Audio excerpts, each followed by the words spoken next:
তাকে কিভাবে নির্মমভাবে হত্যা করা হয়েছে।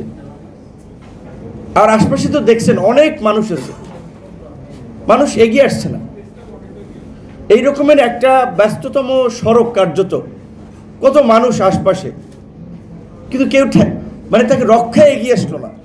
কিংবা মিটফোর্ডের ঘটনায় যদি যান, অপরাধীর, আমরাও মনে করি যে অপরাধীর কোনো রাজনৈতিক দল নাই, অপরাধীর কোনো সংগঠন নাই, তারা অপরাধী।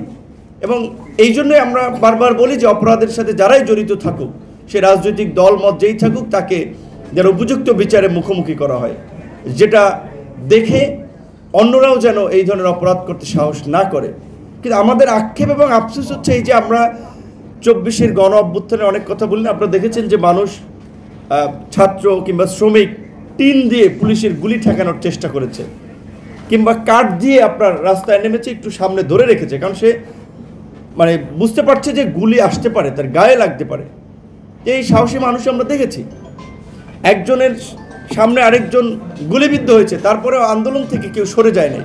কিংবা একজন আহত সহকর্মীকে কিভাবে সরিয়ে নিয়ে চিকিৎসা দেওয়া যায়, তার পাশে থাকা যায়, সেই ধরনের একটা মানবিক দৃষ্টান্ত আমরা এই গণ অভ্যুত্থানে দেখেছি। তাহলে এই যে দুটো ঘটনা ঘটলো, আশপাশে এত মানুষ ছিল, আমরা দেখলাম না যে দু একজন মানুষ এই মানুষগুলোকে রক্ষা করার জন্য এগিয়ে গেছে।